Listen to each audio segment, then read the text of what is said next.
पूरे उत्तर प्रदेश में सबसे ज़्यादा आईएएस और पीसीएस देने वाला जनपद रहा है। सबसे पहले तो चिकित्सा के क्षेत्र में अभूतपूर्व क्रांति लाने की कोशिश करूँगा। मैं कृषि के क्षेत्र में चाहूँगा, किसान हमारी रीढ़ है, हमारी भारतवर्ष की अर्थव्यवस्था की रीढ़ है, तो मैं चाहूँगा इसको और प्रभावी ढंग से विश्व स्तरीय सड़क बनाया जाए। जैसे भारतवर्ष में रोडों का जाल बिछा है जी। देश यादव 300 यूनिट फ्री बिजली देने जा रहे हैं और बिजली विभाग जो है वो घाटे में है। जातिगत ये क्षेत्रीय पार्टियां जातिगत राजनीति को बढ़ावा देके और आम जनमानस को छल के ये बहुत दिनों तक राज कर ली कि भारतीय जनता पार्टी सर्व समाज की पार्टी है। प्रदेश स्तरीय सुसज्जित हॉस्पिटल का निर्माण कराएंगे। अभिनंदन स्वीकार कीजिए मेरा, मैं हूँ राज सैनी। आप देखना शुरू कर चुके हैं राजतंत्र टीवी और हमारे साथ मौजूद हैं मड़ियाहू विधानसभा से प्रबल दावेदार डॉक्टर आलोक सिंह जी। आपका स्वागत है। आप भी चुनावी मैदान में हैं। नमस्कार, आपका बहुत बहुत स्वागत। आप भी चुनावी मैदान में हैं, तो विकास के प्लान को आपने किस तरीके से तैयार किया है? जनता आपको मौका देती है, पार्टी आपको मौका देती है, तो आप क्षेत्र का विकास करेंगे, क्या प्लान है आपका? सबसे पहले तो बहुत बहुत धन्यवाद। आपने जौनपुर जनपद के इस मड़ियाहू विधानसभा क्षेत्र के इस छोटी सी जगह पे सुदूर ग्रामांचल में एक कार्यक्रम रखा और हमें मौका दिया, इसके लिए बहुत बहुत धन्यवाद। मैं आपको बताना चाहता हूँ, सबसे पहले मैं बता दूँ, जनपद जौनपुर पूरे उत्तर प्रदेश में सबसे ज़्यादा आईएएस और पीसीएस देने वाला जनपद रहा है और ऐसे जनपद की माटी को मैं जनपद जौनपुर और मड़ियाहू की माटी को मैं प्रणाम करता हूँ। आज जो चुनावी माहौल है, चुनावी माहौल के साथ साथ एक वैश्विक महामारी कोरोना पूरे विश्व में और हमारे देश में भी, हमारे प्रदेश और हमारे जनपद में भी कोरोना जैसी महामारी फैली हुई है। तो मैं अपने विकास का जो मॉडल आपने पूछा, जो मेरे मन स्थिति में है, जो मेरे मन में है, जो मैं अपनी विधानसभा क्षेत्र के वासियों को अगर मुझे अवसर मिलेगा, जो मुझे करने का अवसर प्राप्त हुआ, तो मैं क्या करूंगा, मैं आपको क्रमवार बताना चाहता हूं। सबसे पहले तो चिकित्सा के क्षेत्र में अभूतपूर्व क्रांति लाने की कोशिश करूंगा।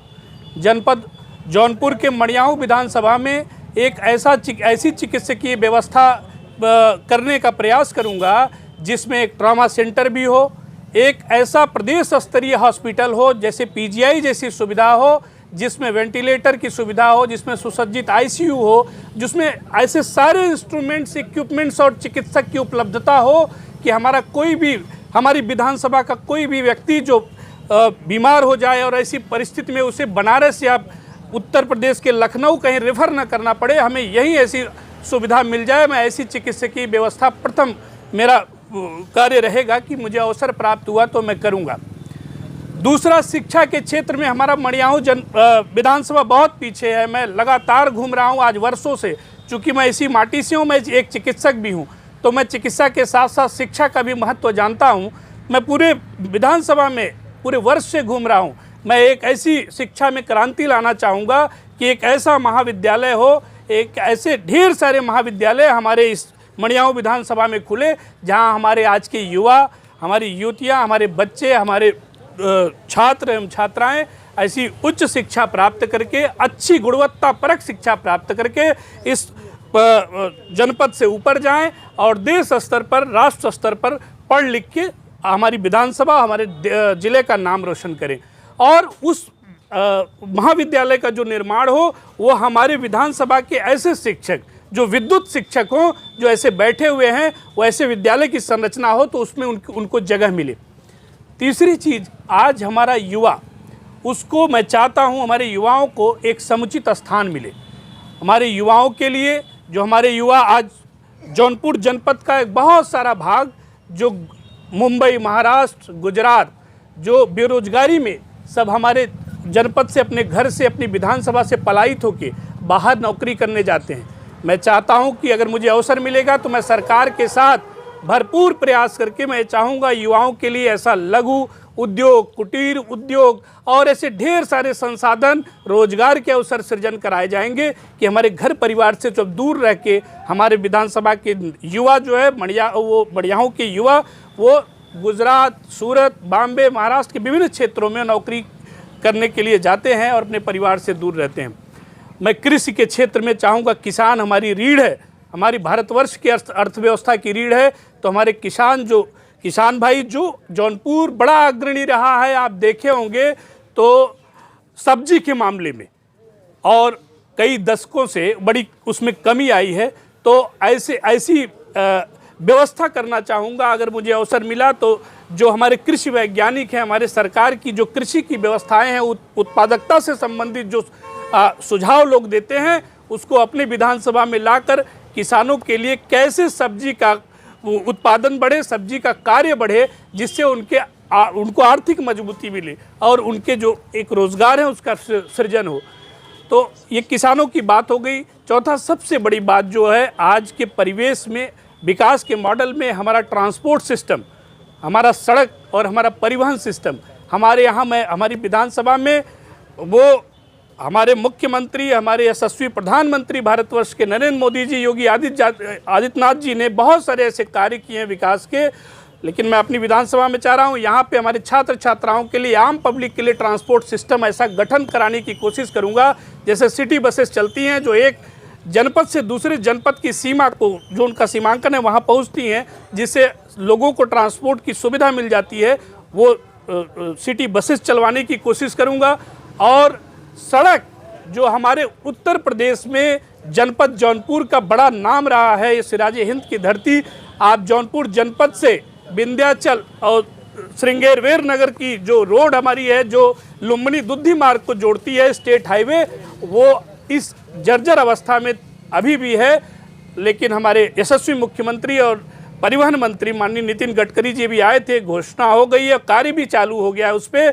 तो मैं चाहूँगा इसको और प्रभावी ढंग से विश्व स्तरीय सड़क बनाया जाए। जैसे भारतवर्ष में रोडों का जाल बिछा है, पूरी सरकार प्रतिबद्धता के साथ ट्रांसपोर्ट सिस्टम को अच्छा की है, उसी तरीके से हम रोड की सुविधा उपलब्ध कराने का एक भरपूर प्रयास करेंगे। अगर हमें जनता जनार्दन ने और पार्टी ने मौका दिया तो मैं ये कार्य जरूर करूँगा। और छोटे में बहुत ज़्यादा समय न लेते हुए मैं चाहूँगा कि इलेक्ट्रिसिटी का, बिजली का सिस्टम इतना अभी बिजली माननीय योगी आदित्यनाथ जी ने हमारे ग्रामांचल में, हमारे गांव में बिजली की बहुत सारी चीज़ों में बिजली फ्री किया है।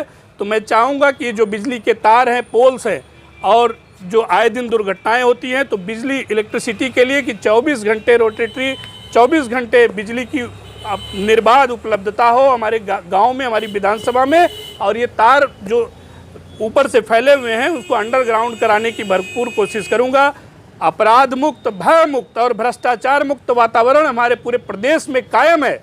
लेकिन अगर मुझे अवसर मिला तो इसे और प्रभावी ढंग से मैं माननीय मुख्यमंत्री और सरकार से मिलके, अगर मुझे जनसेवा का अवसर मिला तो इसको और प्रभावी ढंग से लागू किया जाएगा। और सबसे बड़ा, आज की युवा जो पढ़ाई के साथ साथ, आप देखते हैं कि आज हमारे यशस्वी प्रधानमंत्री ने खेलों पर कितना ध्यान दिया है। हमारे जो है खेल कूद में, और आपने विश्व स्तरीय बिजली की बात की, जी, यादव 300 यूनिट फ्री बिजली देने जा रहे हैं और बिजली विभाग जो है वो घाटे में है।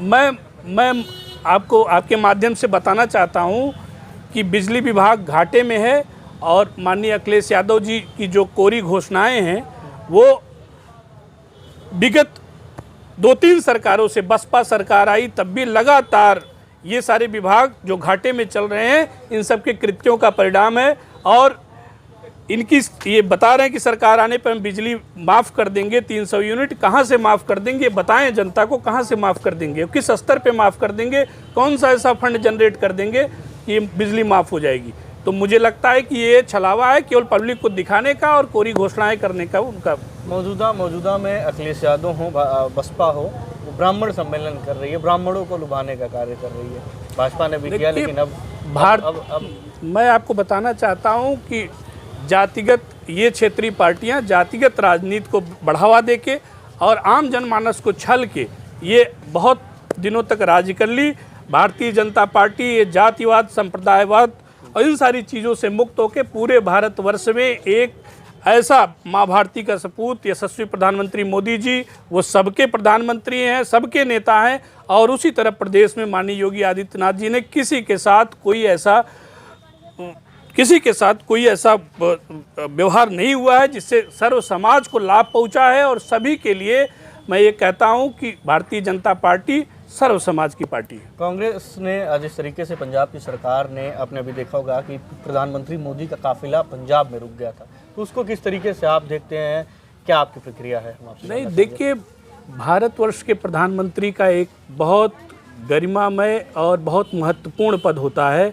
वो प्रथम प्रधान सेवक होते हैं देश के, और सारी सरकारें, चाहे किसी प्रदेश की सरकारें हों, वो उनका दायित्व होता है, और उनकी इंटेलिजेंस होती है, उनकी सुरक्षा एजेंसियां होती हैं, उनका दायित्व होता है कि एसपीजी के अलावा भारतवर्ष के प्रधानमंत्री किसी प्रदेश में हैं तो पूरी तरीके से वो सुरक्षा के लिए वो जिम्मेदार होते हैं। इसमें निश्चित रूप से वो सिक्योरिटी लैप्स हुआ है, सुरक्षा के साथ खिलवाड़ हुआ है।